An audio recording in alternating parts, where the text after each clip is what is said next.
Hi, Dr. Wheeler.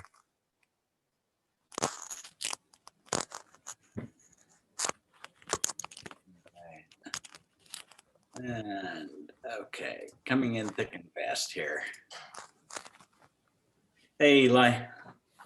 Hey, how you doing? Any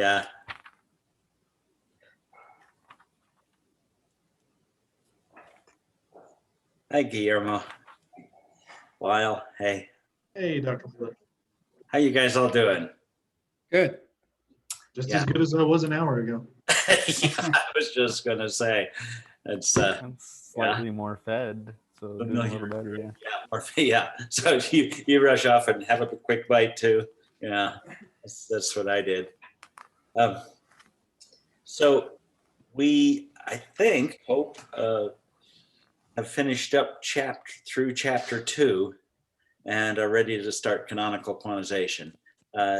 Any questions before we launch into that? Yeah, I have like a small clarification question. Yeah, for sure. So, okay, so the spin group, we essentially got to the spin group from first the special orthogonal group, first looking at that situation. Mhm. And then we looked at at this very specific projective representation, which we usually call the spinor representation. Right. And then we said, wait, hold on. Since this is a projective representation, what's the associated linear representation? We call that is that the spin PQ group? Is that essentially it? I just want to make sure I get the reasoning. Oh, okay. Try it again though. Okay.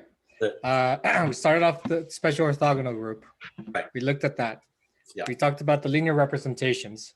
Yes. Then we looked at a specific projective representation. A projective representation. That's the one with where we get the extra constant, the extra phase. Okay. The spinor representation of SO. Yeah. The spinor representation. Okay. Yeah, it's just a name.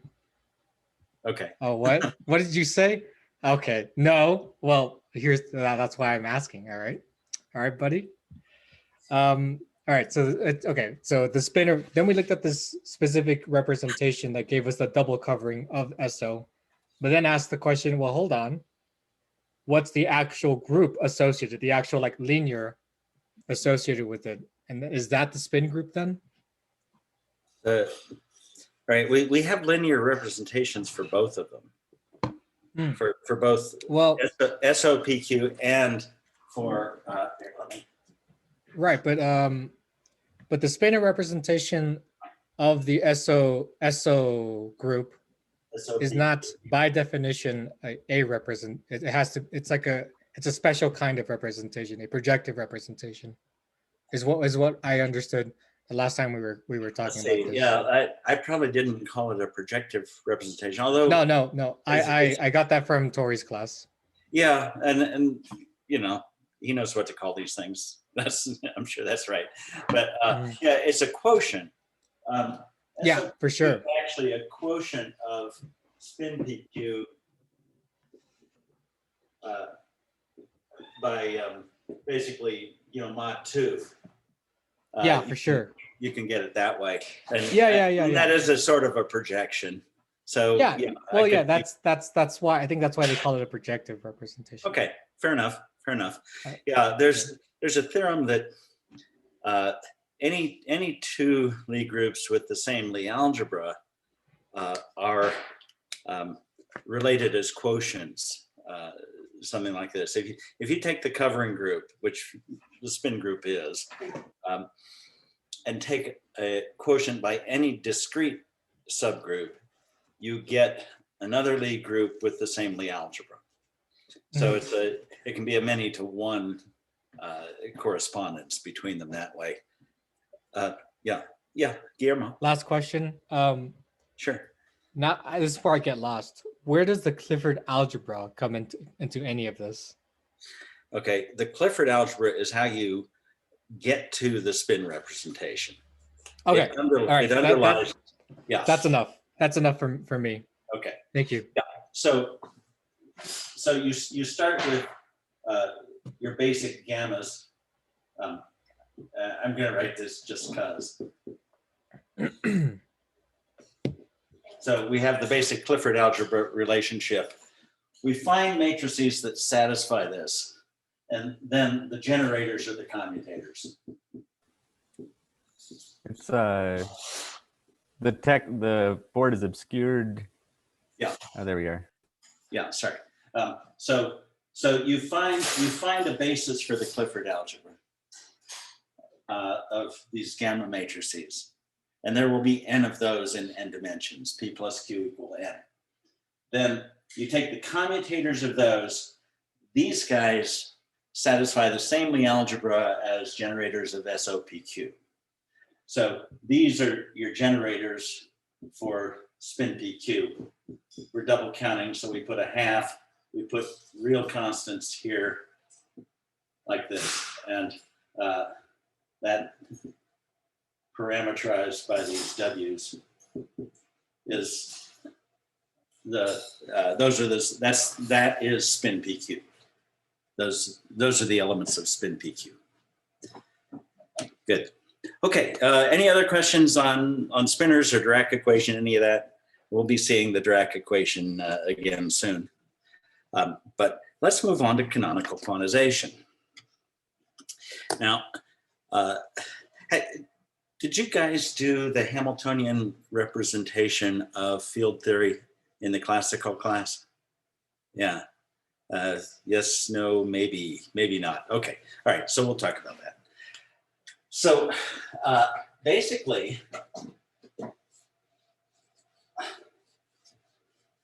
the canonical quantization procedure starts with the Hamiltonian formulation. So we have Poisson brackets.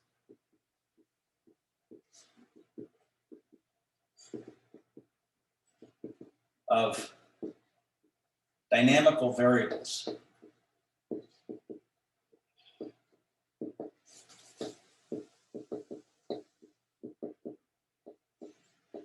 Which are functions of canonically conjugate x's and p's, maybe any number of coordinates x and their conjugate momenta p. We know how to get to such a formulation from the Lagrangian formulation. As long as if we can write an action for it, then we can find canonically conjugate variables x and p and write this. Now, dynamical variables is important here. These are the things we're contemplating measuring, like energy or momentum or the position of a particle or the values of a field. All right, and if you get that clear in your mind, then quantizing a field theory, quantizing a particle theory, you're doing the same thing in every case. Older literature refers to something called second quantization. I don't like the term because it suggests that you're doing something different with a field theory than you are with a particle theory. But if you recognize that the thing you're quantizing is the dynamical variables, are the dynamical variables, then you're doing the same thing in every case. We have Poisson brackets for any two dynamical variables. I have a quick question. Yeah, So sure. Is second quantization, is that saying quantization of Noether's second theorem? Is that like what they're saying? No, it refers to the difference in what you do for quantum mechanics versus a field theory, which is nothing. It's not a real distinction. Yeah, let's forget. Just do it again. Forget the term. Yeah, do it again. There you go. All right. So yeah, so you'll see. You decide yourself whether we're doing anything different in field theory. The only real difference is like the difference. When you use the continuity equation to derive the conservation of some charge, right? So you define a charge as the integral of some density over 3 space. And you look at the time derivative of Q. You guys know this calculation, right? So now you bring this time derivative inside the integral, and what happens? It becomes a partial because rho now depends on x and t, right? Q just depended on time. So this is a total derivative. But as soon as you bring it inside, you just make it a partial.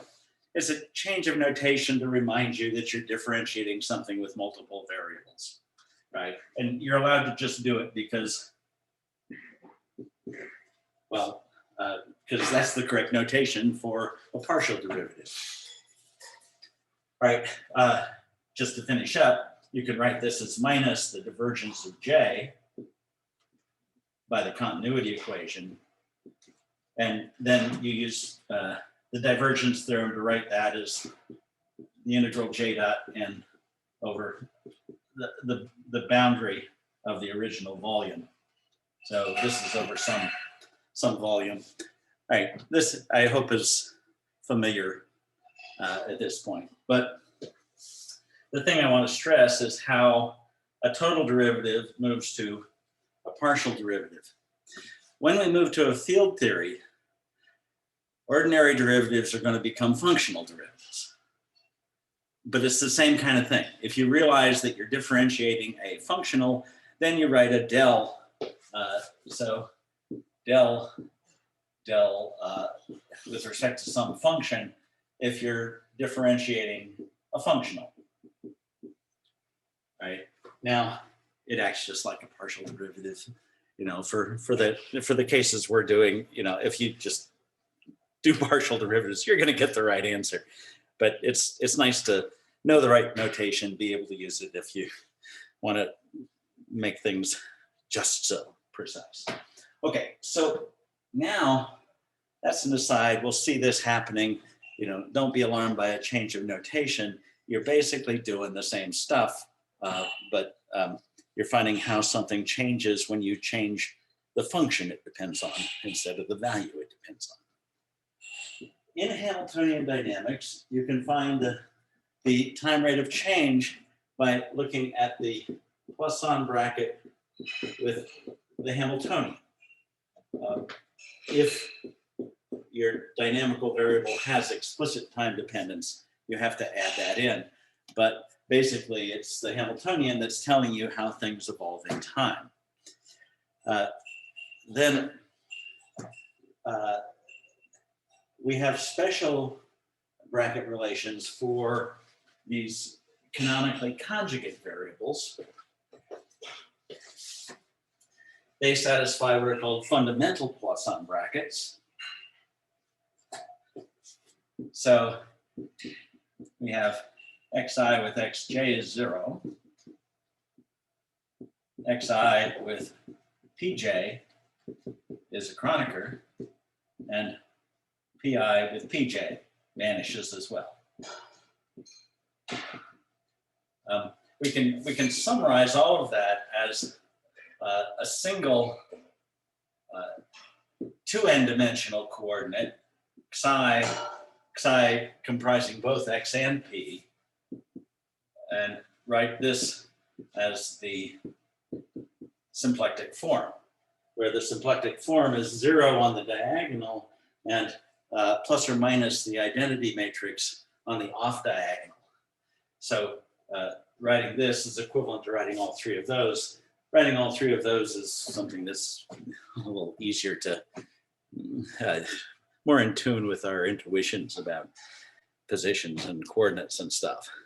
Now, quantization, canonical quantization, happens by modifying these relationships. So the first thing we do is we introduce a complete inner product space. The vectors that make up that space, let's see. Let's give us a little more room here. So we're going to introduce V and that has elements that we're going to write as kets. I don't think any of you guys have trouble with kets. You've seen them before, right? Everybody? Yes? No? Yeah, good. Okay, everybody's seen kets. Okay, yeah. You better say yes because you saw them an hour ago. But anyway, yeah, this is weird having the same group.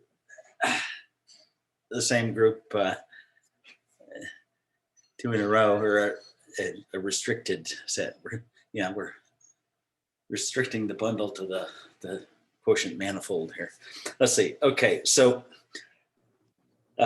we have dual vectors to these, and the inner product is given by an object like this. So there's a duality relation to bras. The inner product of two of these is some positive definite thing. And what we want to then do is allow some linear operators to act on this space. Now, the operators come from the dynamical variables.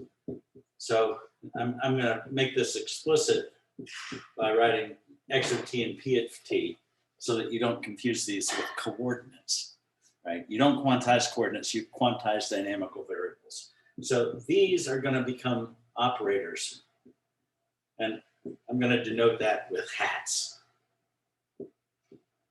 So if I put a caret over the top of some variable, we're now regarding that as an operator on this vector space. These have to be linear operators, or they don't respect the linearity that makes the vector space a vector space. Now, these operators are going to satisfy some commutation relations that follow from the Poisson brackets. So what we're going to do is take the Poisson brackets of any two things, and that's going to become, I think it's minus I over h bar times the commutator of those things, where those squiggles are the same as those squiggles, only these squiggles have hats. So what was a Poisson bracket relation is going to become a commutation relation among these operators.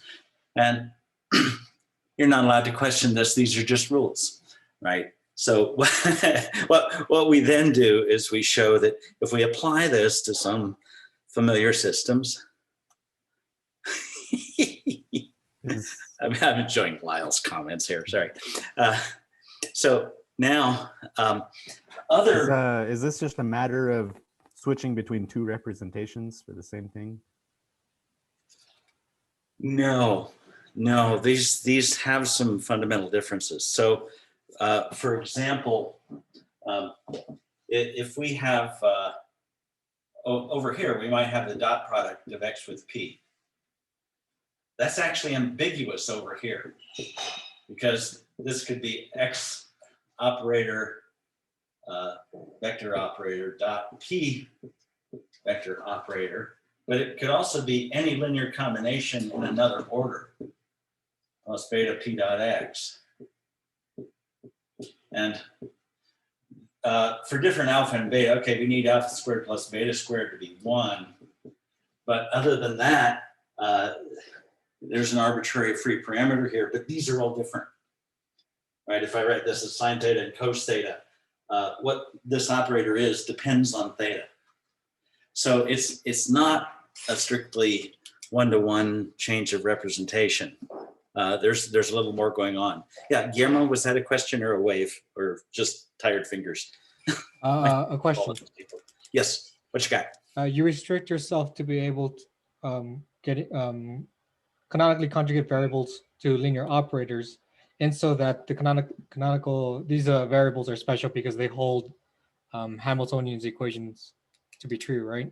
That's why you hold the distinction between the canonical variables and just random coordinates.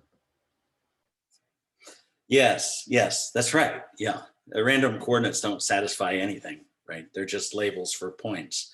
But then we use those labels to describe the path or the momentum of some particles. And those things satisfy Hamilton's equations, or not, but yes, they satisfy some set of equations.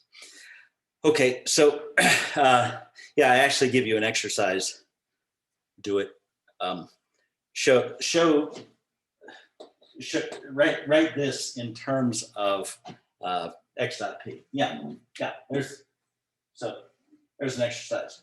Write this in terms of that, but there will be some additive stuff. I give you in the exercise what it is. It's like 3I beta over Planck's constant, Planck's reduced constant.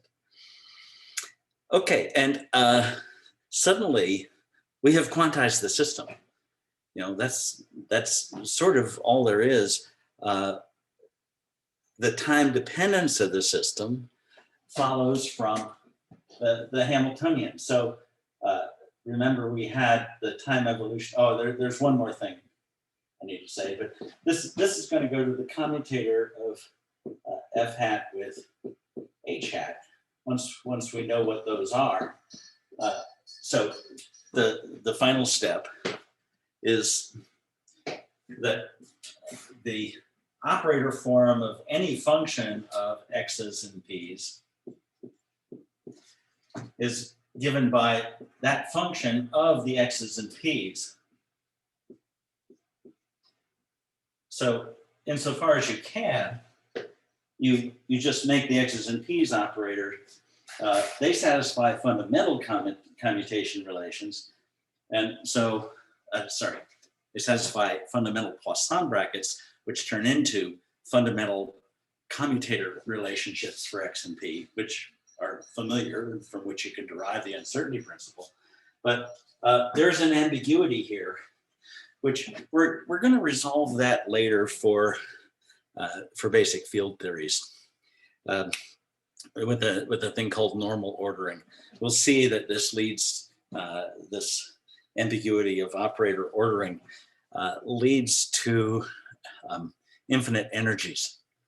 And we'll fix that by introducing a convention for what order to write operators in. So for now, it's enough to know that there is this arbitrariness in the rules that allows us to specify operator ordering. Okay, so now I'm gonna see how this all works for simple wave mechanics. Okay, to write wave mechanics in Bras and Ketz,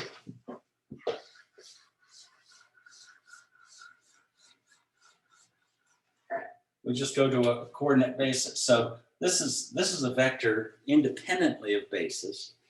I can put it in a coordinate basis by putting an x on here. And so now this is some state, and this inner product has a value for each x. So this is some function. Let's call it psi alpha of x. And this is our ordinary wave function. So by working without the basis, just as operators on vector spaces, we're able to work in a way that doesn't depend on what basis we choose. In fact, we'd like things to be independent of that basis, and in quantum mechanics they are. I think I gave you a problem with a momentum basis wave function, and you found the expectation value of the momentum in a position basis and a momentum basis, and those were the same if you looked out and got the right answer for both parts of the problem. So we can do a lot of things independently, but let's let psi of x be a function in our vector space. We can take linear combinations of functions. We're going to want these to be square integrable functions. Linear combinations of square integrable functions are also square integrable functions. So we really do have a vector space here, and we can act on these functions with various operators. Now, let's look at, oh, wait, why am I doing this? I'm writing Hamilton's principal function here, but I don't remember why. Because I spent all day yesterday working on nuclear decay models. Yeah. Hey, Alex. Yes, that was fun. Let's see. So if we have the principal function, this actually satisfies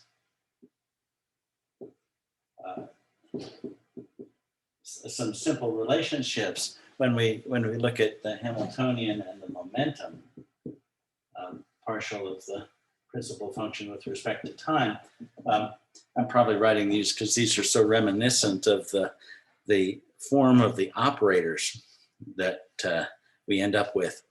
But let's, we'll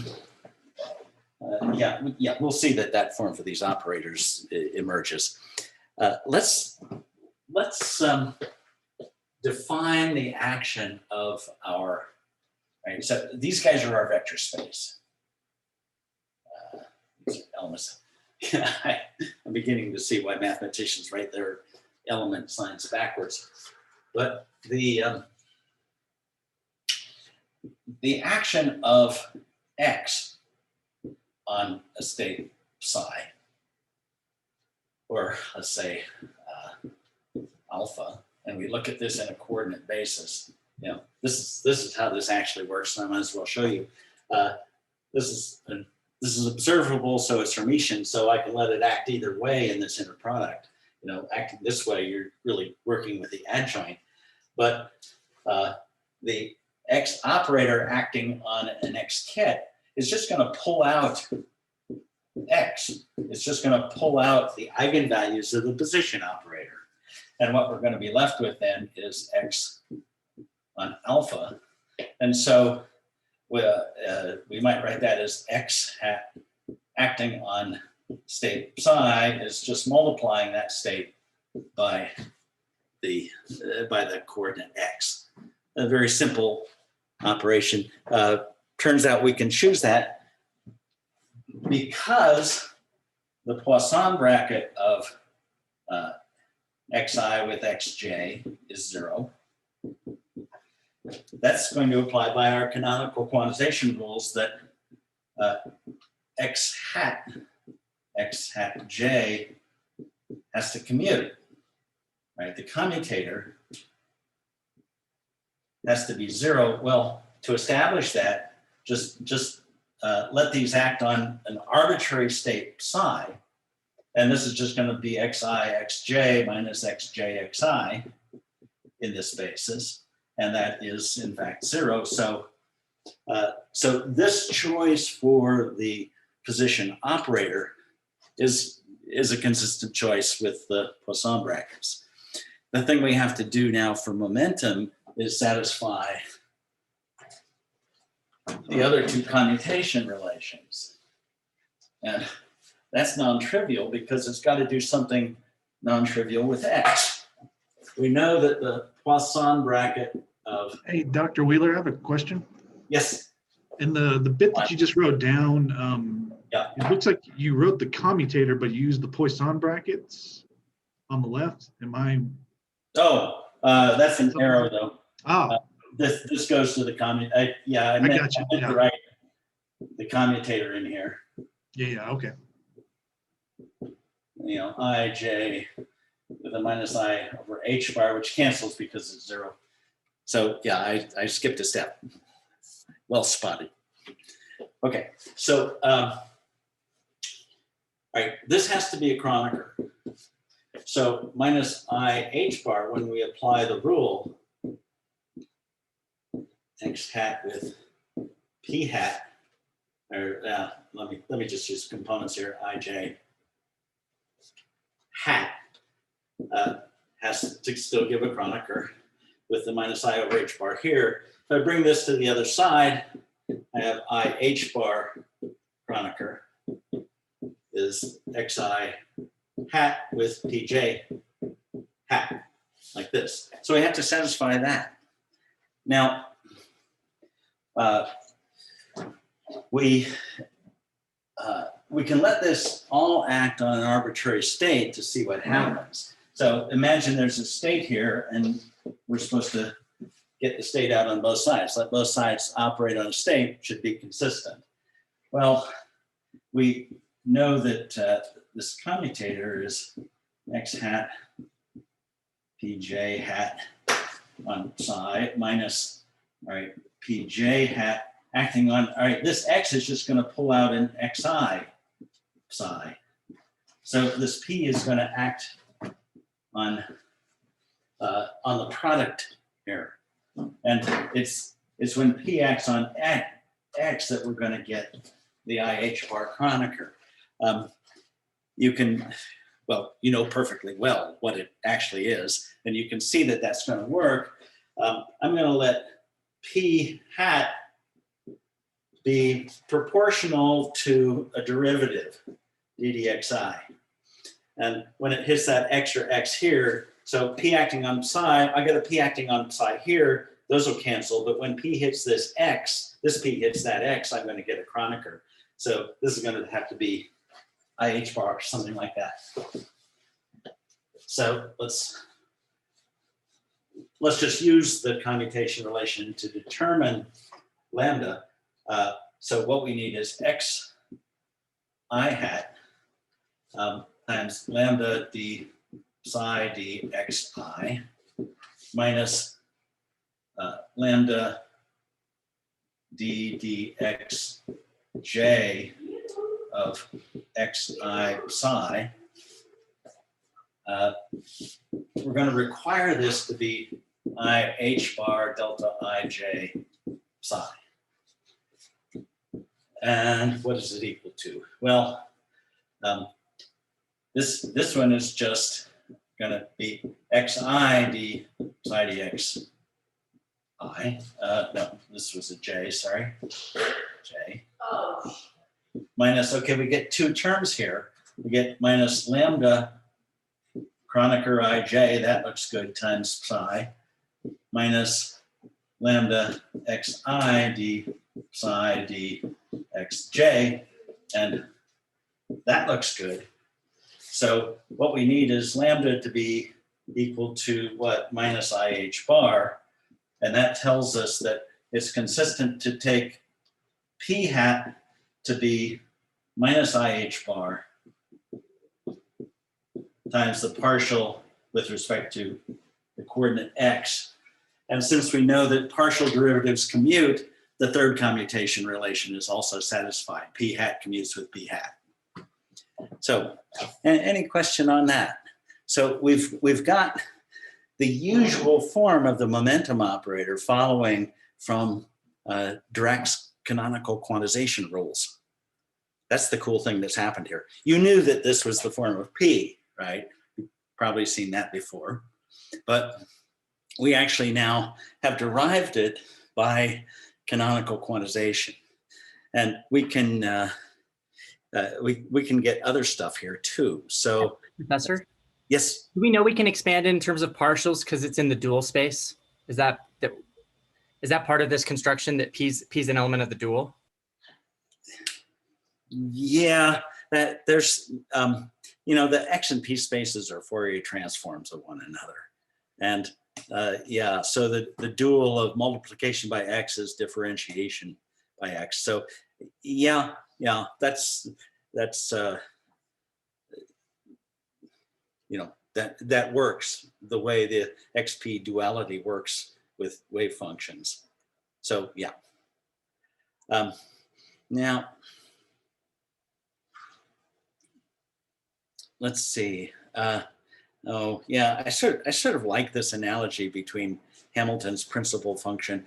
I think last semester we ran through this where if you take the Schrodinger equation and you write the complex quantity psi as a of x e to the minus I over h bar times some s of x, and just expand Schrodinger's equation and separate things by powers of Planck's constant.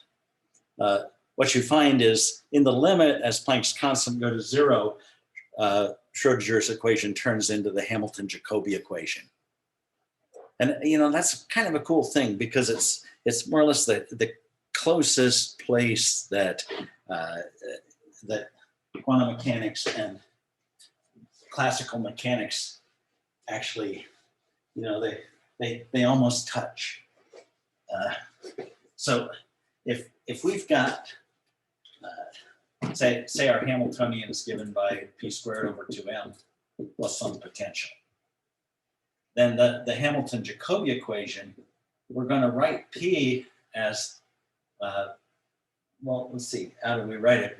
We write it as the gradient of Hamilton's principal function. And we substitute into h equal h at x and p equal grad s equal ddt of s, the time rate of change. This is very similar to our the Schrodinger equation. In fact, right, if we just do this substitution here, what you're going to get is 1 over 2m grad, let's see, s dot grad s, and then you'll have a v and ds dt. Well, the thing that's striking is if we just pull this s outside, then what happens is this h becomes, so we're just going to replace the p's by grad instead of grad s and let it all act on s. Then we've got 1 over 2m del squared plus v acting on s is ds dt. And we're only missing the i's. It's so close to the Schrodinger equation here. This is not by any means a derivation of really anything. It's just like, it's cool that they have that near brush. Well, to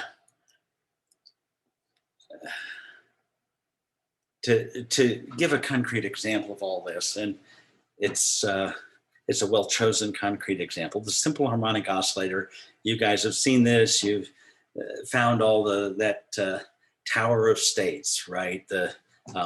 With n excitations of the oscillator. But I'm going to do it by canonical quantization. But then I'm going to do the raising and lowering operators because quantum field theory ends up being exactly the same stuff, raising and lowering operators. So it doesn't hurt to give a bit of a review of the simple harmonic oscillator. The difference between the simple harmonic oscillator and a quantum field, a scalar field, let's say, is that we end up describing the scalar field as an harmonic oscillator at each point. So we have an infinite number of harmonic oscillators instead of just the one. But the math of raising and lowering operators all follows through and is the same. So we'll learn a lot by that procedure. Now, just applying this same basis. Let's work with this x and p and continue to write the quantization of the oscillator. So we have a form for x and p. And we know that, all right, so let's write those. X hat is just multiplication by x. Pj hat is minus I h bar ddx on j. Now our Hamiltonian operator, right? Hamiltonian becomes an operator by putting p hat squared over 2m here. And then we have, well, it's a half k x hat x, and let's do 3 dimensions, x hat squared. Here, there's no ordering ambiguity here, so we're cool. We don't have to worry about what order we do x and p in. And we know that these satisfy the fundamental commutation relations. So then we can find the time evolution of these operators by doing the commutator with the Hamiltonian times minus I over h bar. So if I look at xi with the Hamiltonian, that should give me the time evolution of x. There's no explicit time dependence to x. And the same for p. And let's see, it might be a reasonable exercise to work out those commutators. Did I actually say that? Yeah, oh yeah, right. Yeah, work that out. Yeah, so I give that as an exercise. Just work out the commutator of these operators with that Hamiltonian. Well, this is going to have second derivatives in it and so on, but minus I h bar p at. So this is what replaces Hamilton's equations, and this should give the quantum evolution of those. Now, what you'll find is basically you'll get the simple harmonic oscillator Hamiltonian with it'll be the Schrodinger equation with a simple harmonic oscillator potential if you combine Hamilton's equations. Yeah, Kevin, what you I got? just didn't quite get a chance to see the bottom of the board there. Oh, well, no, of course not. I tipped it up out of your view. Yeah, okay. So so you can get the time evolution of x and p operators by computing, normally you would do the Poisson bracket with the Hamiltonian, but here that becomes minus I over h bar times the commutator with the Hamiltonian. So if you work those out with this, then probably take a time derivative of what you get for x and substitute into the p, or something equivalent to that. Then you should reproduce the Schrodinger equation with a simple harmonic potential. As always, be alert to sign errors in the notes. I think I've sorted through these enough to get those correct, but let me know anytime you spot anything with the notes. Okay, so now I want to solve that equation in a different way. I'm going to define two new, not canonically conjugate operators, but Hermitian conjugate operators. So let's I have to look because I never remember quite the normalization of these guys, but let's let AI be root omega over 2h bar, I think. Yeah, x plus I over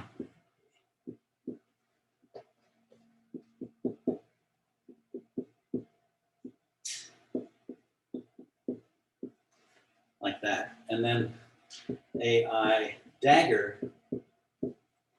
is the same thing, but we're going to have, all right, remember x and p are Hermitian operators. Those are observables. So we're just going to have x minus I over m omega pi. And I've tipped that You down. have a square root of k in the text for the dagger. Oh, yeah. Well, that's not right.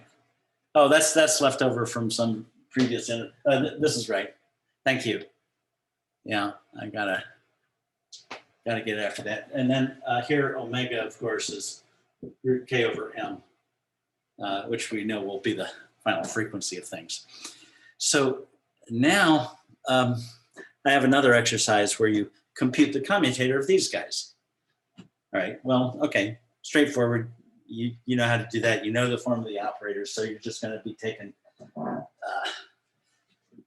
It's where you get the commutator of an x with a p that you actually get something.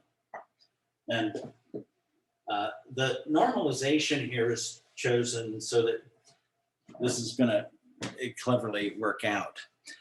Let's look at the contraction of a couple of these. So if I have AI hat, a dagger, a I hat, and let's just be Euclidean so I don't have to worry about index positions.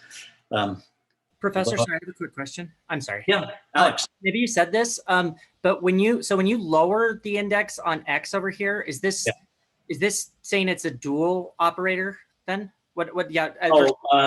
Well, it's dual in a Euclidean 3 space. Yeah, this is dual in the metric space. So the metric here is the identity.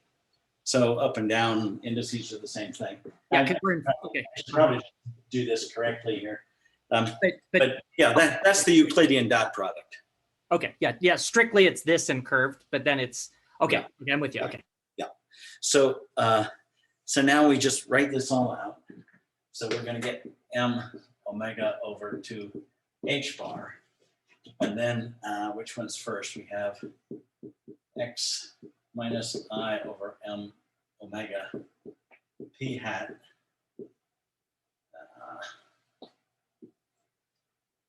Squeak it in here, x plus I over m omega p hat. Got it.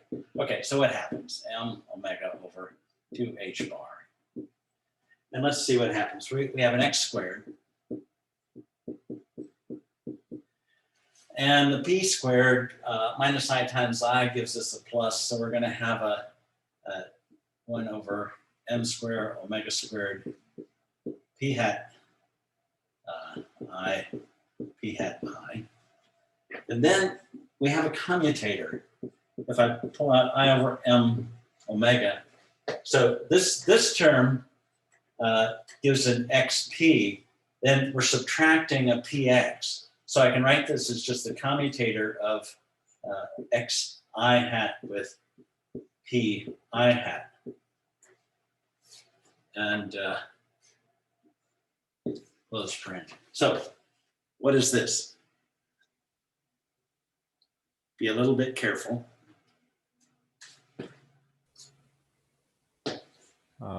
Don't all speak at once.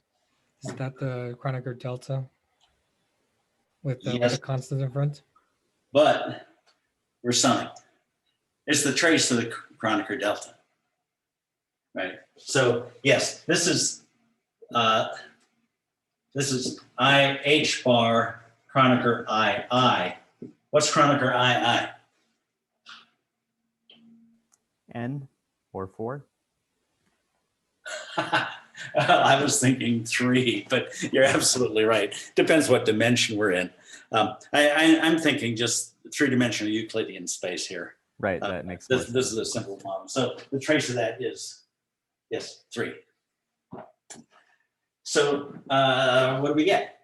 All right, this is, let's see, m omega over h bar. Yeah, let me try and get my normalization right. I want to keep out. Yeah, I'm gonna keep out an h bar omega here. So that becomes m omega squared over 2. So I have 1/2 m omega squared x squared, and then here. I'm going to have a half. Then m omega squared, I'm just going to get 1 over 2m p hat squared. And then here, what did we say? We're going to get, is it, yeah, minus, okay, let's be a little careful. H bar over m omega is going to cancel this. So I'm thinking we get 3/2 here. So just a pure number 3/2.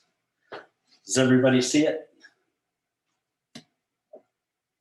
So yeah, m omega over 2h bar. Then here we have h bar over m omega with a minus sign. This trace gives 3.5 here gives 3/2. I pulled it out of the parentheses, so it's just a pure constant. Okay. Thanks for the thumbs. It just helps to know you're getting it. Okay. I was taking one issue. I just got to make sure. I don't know. Yeah, for Not sure. 100%. For sure. But I feel like we're missing an H bar on that 3/2. We have one here and one from the commutator.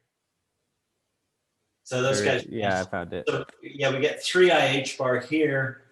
We get a minus from the I. So that exactly cancels all but the number.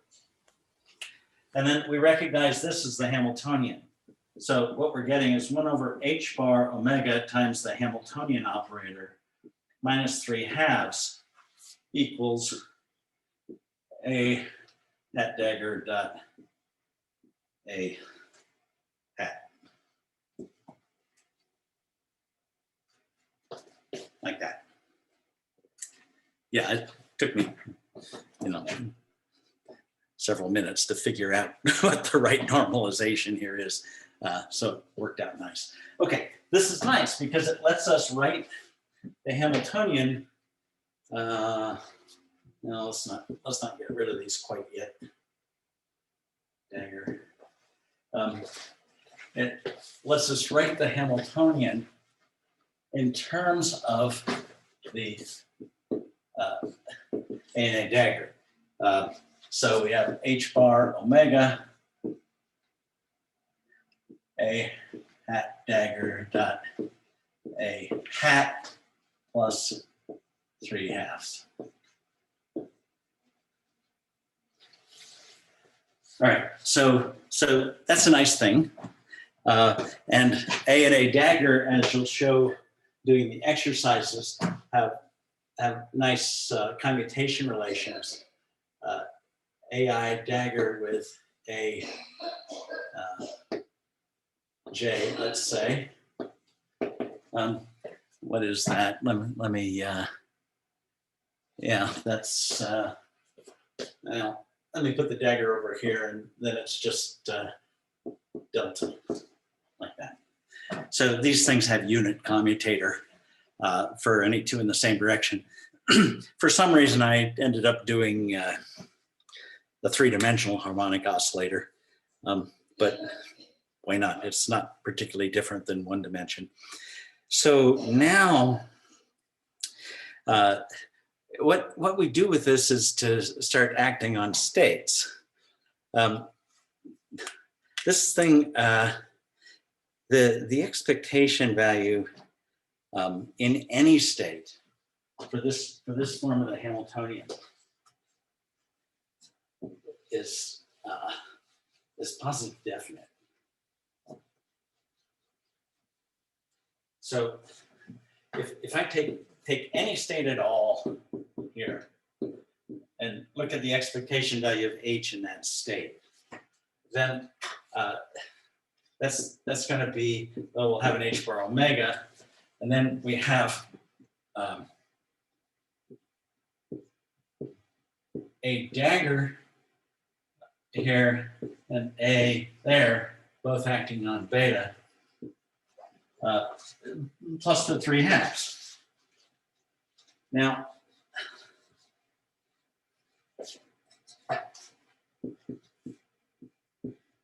like this. But now this, suppose I let gamma be just A acting on, those are operators, on the state beta. Then the bra corresponding to gamma is the adjoint acting on the bra beta. Like this. So going to the dual space, we see that this is just gamma, and that's strictly positive definite, non-negative. And so this whole expectation of the Hamiltonian is strictly greater than 0. All right, but now let's look at what happens if we act on any eigenstate of H with an A. Let's see. Everybody good with what's on the board? Any question there? Are there superscripts on those gammas in that bracket? Superscripts where? at the bottom, your last inequality? Is that gamma superscript? Or that's just straight up gamma? Oh, well, gamma is just some state. Well, yeah, Okay. it's different, if it's a different state for each component, so maybe No, I'm just making sure I wasn't. I should have a gamma I in here. Yeah, Okay. that makes sense. No, there's a little squiggle on there. Yeah, I was okay. making This sure I is a wasn't. sum of three terms that look like that. So, yeah, this is, we could No, call yeah. it I. I was not trying to correct anything. I was only trying to make sure I wasn't seeing some actual index superscripts because there's a little squiggle. That's all. No, you're right. There are actually three things here, right? So I could call this gamma I and call that AI, and that's clearer. So this is a sum of three non-negative terms. Absolutely right. Yeah, it's always clearer if you do it correctly. This was straight up just a question of handwriting. Oh, okay. No, so the question is answered. There's no question anymore. We're all good. Okay. Yeah. All the operators should have hats, and they come out looking like tildes sometimes. Now, let's look at what A does to a state. Yeah. Sorry. Sometimes I end up guessing at what you guys are really asking and answer the wrong thing. But let's see. So suppose we have an eigenstate of the Hamiltonian. Might as well label it by some energy. And I want to consider what happens if the Hamiltonian acts on A, acting on that state.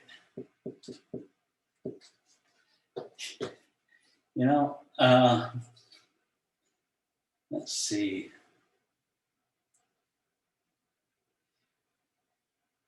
I'm wondering. Well, no, I think it doesn't matter. So let's look at this. So this is h bar omega. A dagger dot A hat plus 3/2 on A, let's call it AI hat acting on E. Now, the thing I want to do, and we find we often want to do this, I want to commute this past all the operators here. Well, 3/2 it just comes out, but and the A's commute with one another. I didn't write that here, but AI with AJ is 0. But now I'm going to have to commute it past this AI. So let's look at the commutator of A hat. Let me write it with an index here. J A J hat with that AI. And using what did you guys call it, the back cab rule? I can bring one out and bring the other out. But if I bring the A dagger out to the left, the A's commute. So I'm only going to get a case where I have A dagger J with a I, and then an AJ comes out here. Now that's going to be a Kronecker. That's a Kronecker JI, and in the opposite order, so it's a minus Kronecker AI, and that just changes this to an I. So with that aside, we can write the result of the Hamiltonian acting on the state A, E. It becomes what? Okay, so what I've got is this. What I'm going to get is this A pulled out.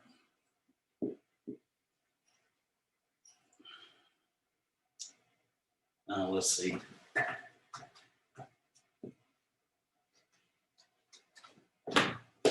Let me write more carefully up here. So H on A, E is going to be, I'm going to write this term as a commutator. So I'm going to, let me put the H bar omega out of the way over here.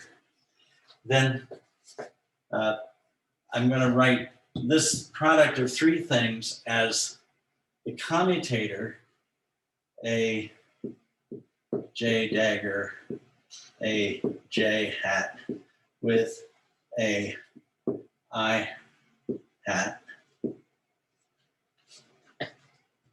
plus the other order, a I with a J hat dagger, a J hat, like that. So this plus the commutator is the original thing. All of this acts on E, and then I have a plus 3/2, and all of this, sorry, there's still this A. All of this acting on the original state E.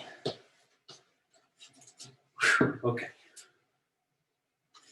So now we have found this commutator to be minus A. So we get, let's call it minus 1. I'm gonna pull an A.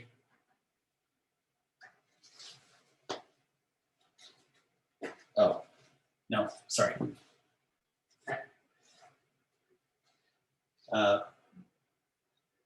This part is the original Hamiltonian. This is equal to AI hat times the original Hamiltonian acting on E.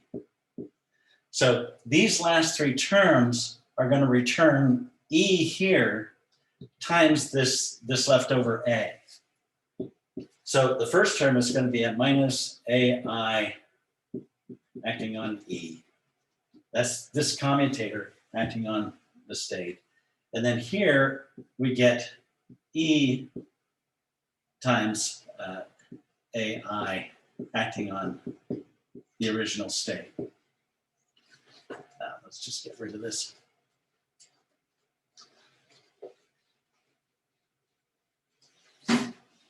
All right.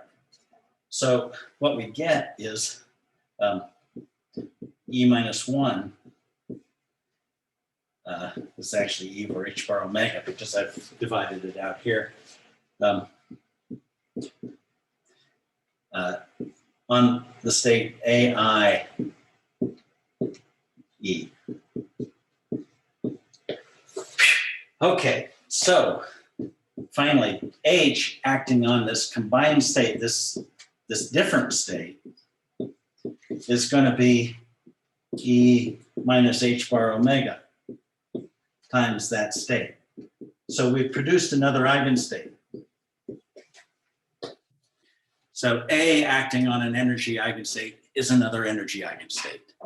And the energy of that new energy eigenstate is reduced by H bar omega. It's whatever we started with minus H bar omega.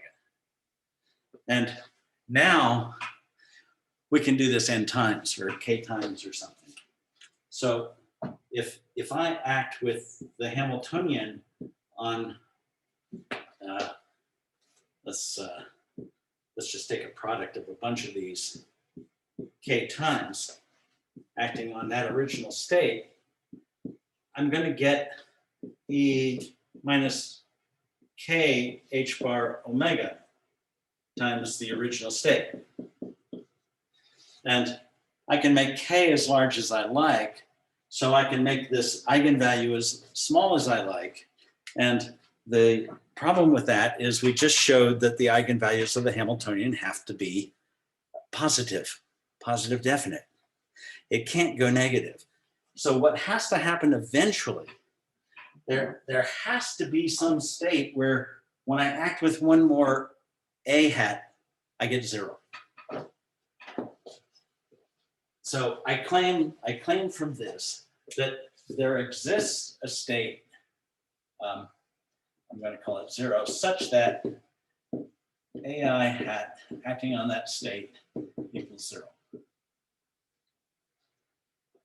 And if that's true for each of the three different I's, we're going to call that the vacuum. The zero, that's the lowest energy state. No matter which of these A's we act on, we can show this same result. So now we have found a lowest energy state. And I have a series of exercises here to finish this. Have you guys worked through this on your own before? You know, and I'm sure some of you have seen this. But yeah, I've got a series of exercises here where you do a similar calculation with a dagger. And a dagger, because of the basic commutation relation here, you're going to come out with a plus sign here. A raises the energy.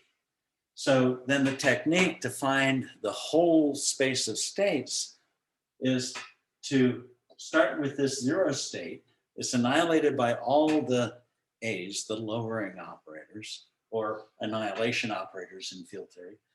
Start acting on that with A daggers. And you can act with as many as you like.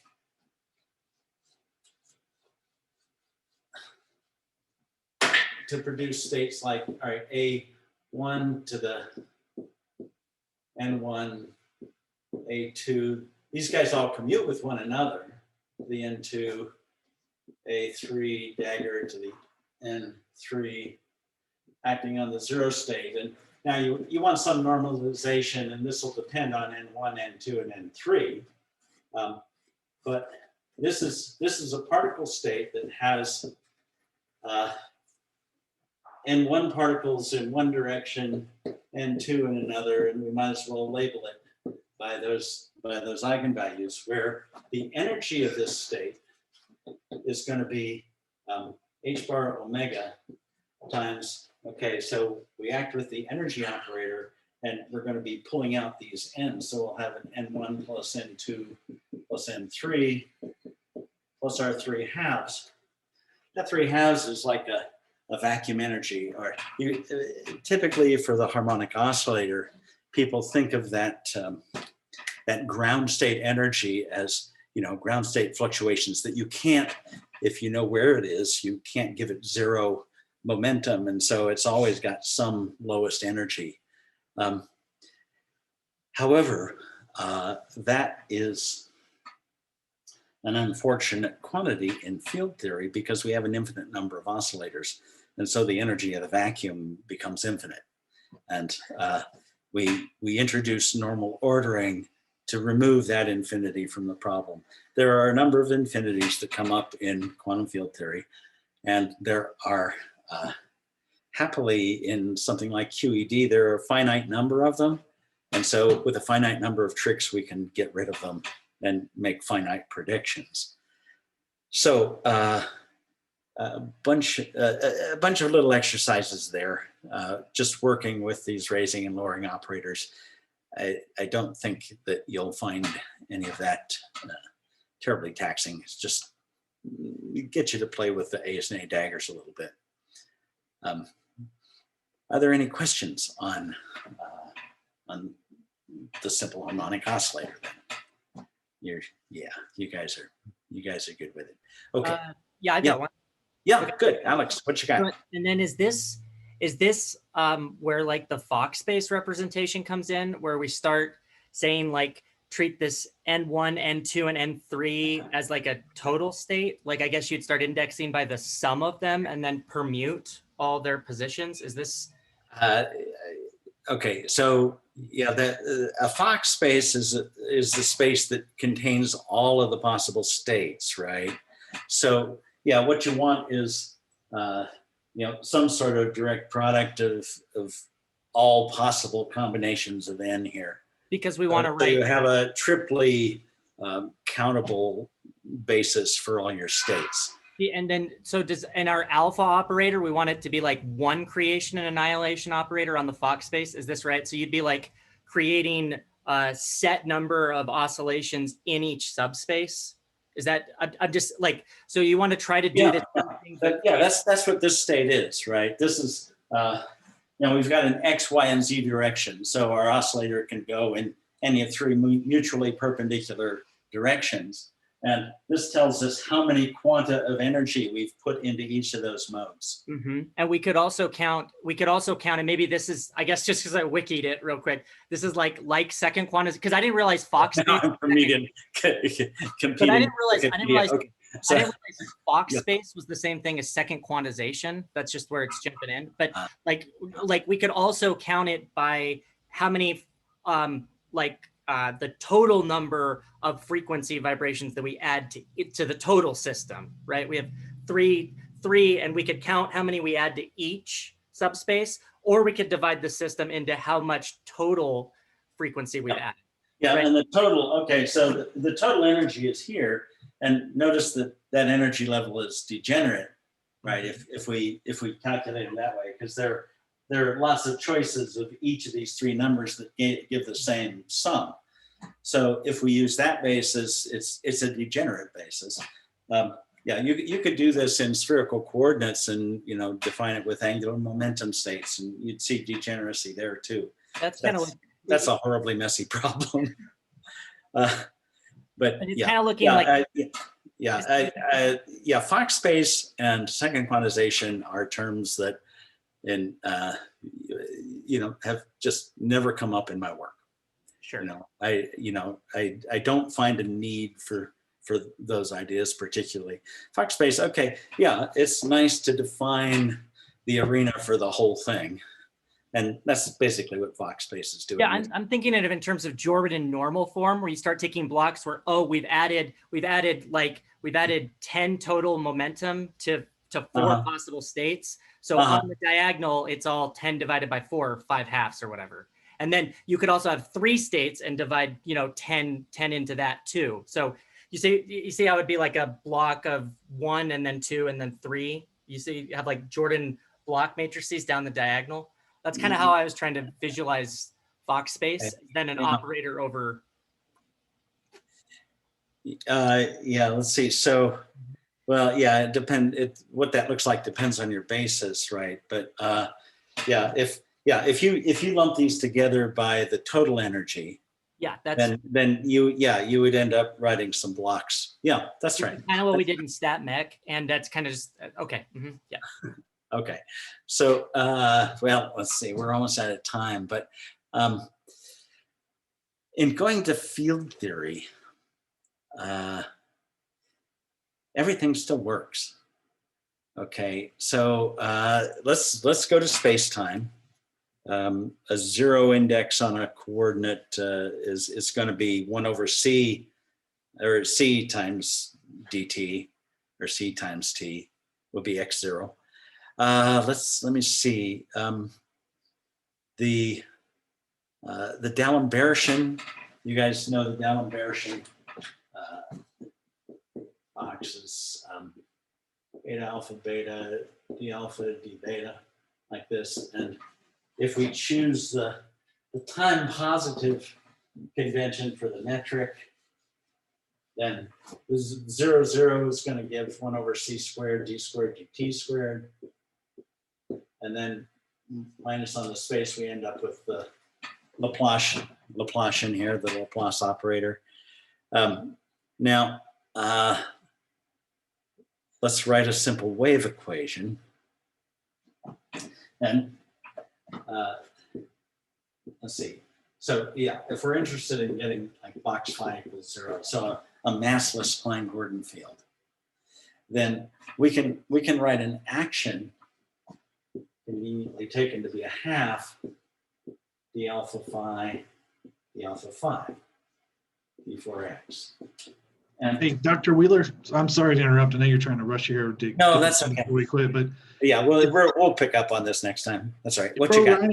Writing box as the Minkowski metric times those partials, how do we get a C introduced? Is our Minkowski metric have the C? That's what I was saying. X0 is CT. Okay.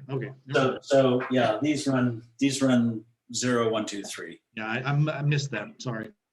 No, that's okay. That's okay. No, best to have it straight. And as you say, we are running out of time here, and I shouldn't rush into this. This is probably a good place to stop anyway. Oh wait, all you need a Wikipedia. Yes, Wald helps too. Yeah, I like Wald's book. Just a little Saccharide-pedia. Okay, well, yeah. Saccharide is a good book. You know, I mean, he really hammers the Brockett notation for spinors. Has a lot of good exercises for that. Wald is one of my go-to relativity books. Wald, Misner, Thorne, and Wheeler, the massive one, Misner, Thorne, and Wheeler has everything in general relativity up to 1970 in it. What's happened in the last 50 years has been more experimental than theoretical, really. Then actually, one of my two most worn books is Weinberg's relativity book, which he manages to be very off-putting to relativists in the first chapter, where he says, "Oh, never mind that geometric analogy." You know, it's okay. He has recanted on that. You know, I think, you know, all of us are pretty keen on relativity, and you know, these curved spaces are really very cool and very useful for thinking about stuff. But I like Weinberg because once you get past that, he has everything in there and it's all correct. You know, he's a very meticulous guy, and you're looking sharp if you find a mistake in Weinberg. So Weinberg and then Jackson's E&M book are the two books for which I have multiple copies, and you know, the covers are falling off. Those are extremely useful books because, you know, their technical detail is complete and exact. You want to know how to do something. I recommend those. Yeah, Wald too. Wald is excellent. Weinberg's review of Wald's book says that it's the best relativity book in under, what was it, 600 pages, because Weinberg's book says 603 or something. Yeah, these guys jab at one another. Yeah, I've let's see, Misner, Thorne. Yeah, I've met all of those guys except Jackson, and you know, they're all fabulous physicists. Sometimes unusual, but we're allowed to have our quirks. So hey, for Monday, you know, read a bit in chapter 3, and I will go through that. Work those exercises for the you know, canonical quantization, simple harmonic oscillator. Those should be easy. Let's see. I think I asked you guys to send me like a list of exercises you've done. Does anybody remember that? You know, I want to see that you're, you know, just tell me what you've done. If you have questions on any, I've written them down here. You want me to send an email of them? Yeah, just send an email with it. Just hold it up to the screen. That's okay. Yeah, I just, you know, want you guys to affirm for me that you're working a bunch of exercises and getting this stuff. You know, I don't want to have to formally collect it and, you know, check to see that you're doing it right. I mean, you'll know if you're not doing it right or not getting something, you should ask me, and, you know, we'll work it out. So if there are any questions on any of the exercise or problems, you know, we'll have, you know, gritty enough problems eventually, but, you know, for now you're learning notation, so just go with that and keep me apprised of how it's going. So we're going to really quantize the field theory next Monday. Yes, I'm ready.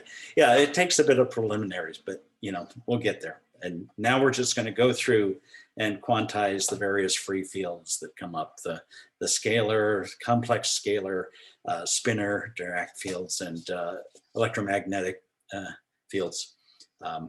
We'll find the vacuum quantizations for all of the free field quantizations for all of those.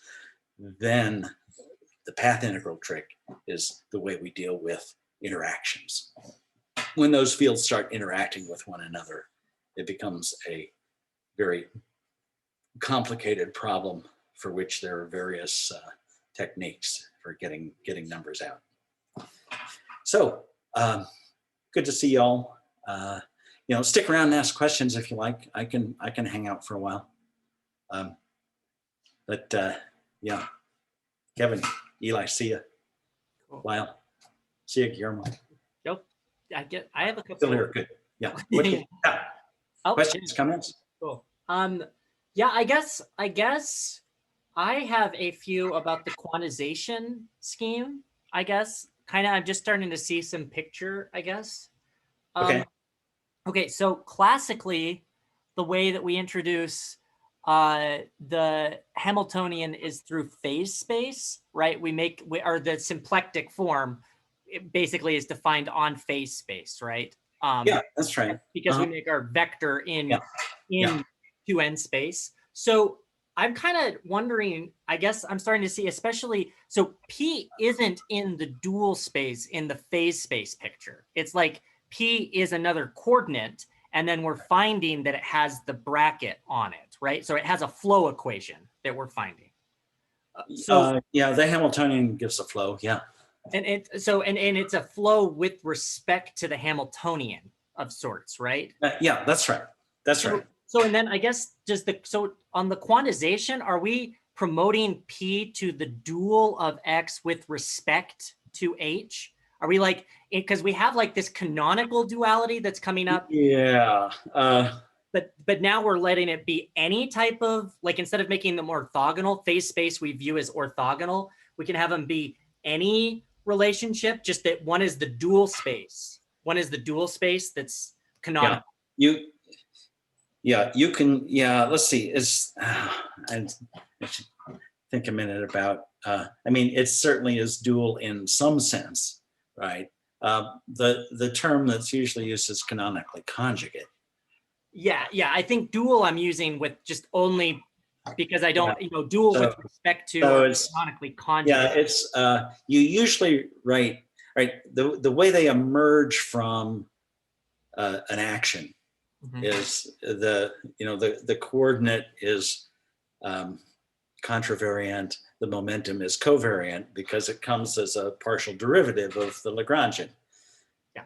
So P naturally emerges as a covariant vector. Its status in phase space is just one of the coordinates. You can use any 2n dimensional coordinate patches you like on phase space. Yes. The canonical ones are the ones that preserve Hamilton's equations in the usual form. So there's this one extra condition that makes a pair of n plus n pair of coordinates on phase space into a canonical set of coordinates. Yeah, and I guess this is where the word dual is failing me, because it's not strictly dual, because it's like, and so I know that it is in the quantum mechanic, it's like in the Heisenberg algebra, right? Where like that it's the Kronecker on the right side. Like I think it's something like the structure constant has a section that's the Kronecker delta. Like it, like once you put in this is my question basically, is how to represent this in terms of the algebra that's going on in both systems. Yeah. Okay. The term dual, I would say has to do with some kind of an inner product. That's kind of how I'm trying to view it, more like a right multiplication. And so what kind of inner product are you talking about here? You don't necessarily endow phase space with a normal symmetric inner product. I mean, often they come that way, but they're either the usual three-dimensional inner product or some kind of generalization of that. But the thing you use in place of a metric is the symplectic form. Yeah. Mm-hmm. Yep. So duality can be defined with respect to the symplectic form. Yes, good. Okay. If you write it as a form in differentials of canonical variables, then I suspect that holding either subset of the canonical variables makes the symplectic form vanish. So here, let me show you. Yeah.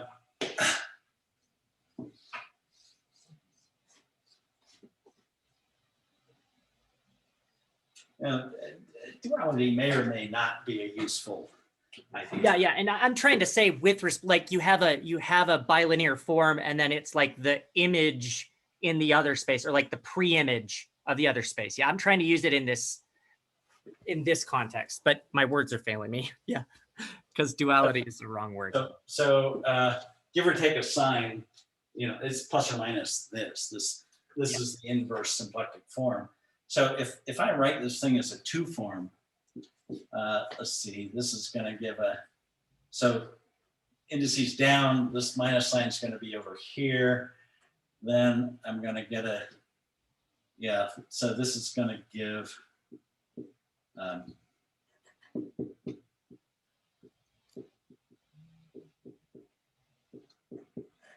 so as a 2 form, we've got this, but if you work that out, then just dx dp, like that.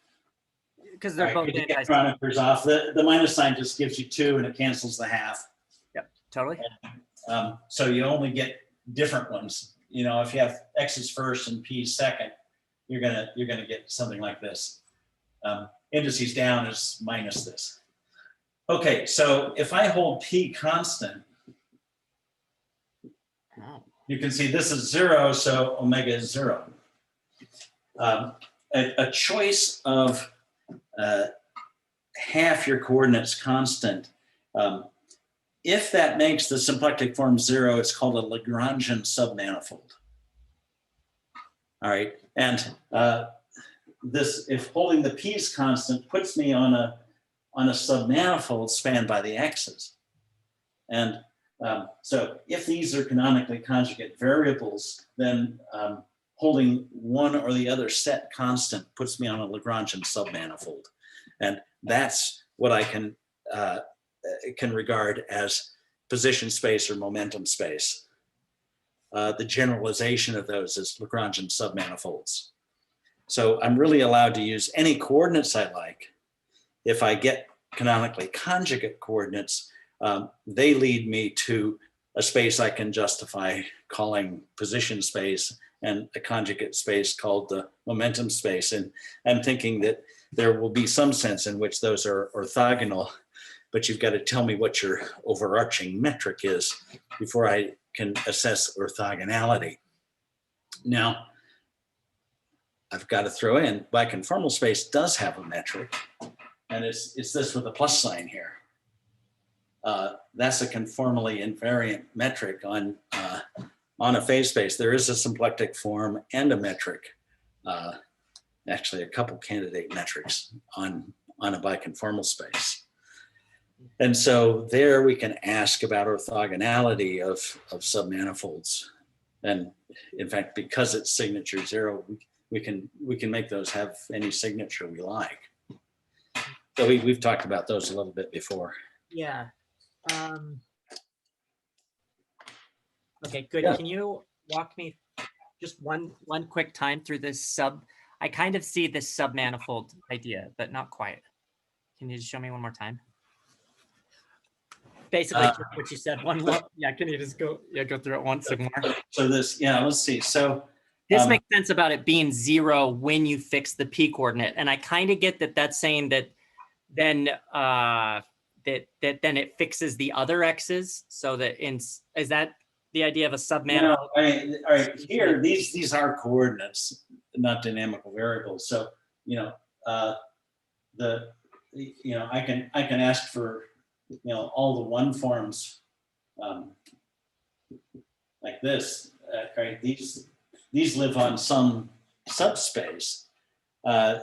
You'd like for that to be a manifold, but you actually you need some kind of structure equations, I suppose, to know you need to know what your full phase space is to ask about whether something's a submanifold. You'd like to know that you're in a manifold to begin with. But let's see, things of this form. Let's see, what do we want? Yeah, well, I'm thinking that the x's should span a submanifold because d of that is 0. Uh-huh. So if if I just let that be my basis like that, then I have d omega I is 0, and that is that says that omega is involute, and involution implies a submanifold. So these x's and p's are going to span submanifolds, and they're Lagrangian submanifolds, provided holding one set constant or the other set constant gives me a 0 symplectic form. A degenerate symplectic form. Totally degenerate. 0. Or It should give me 0.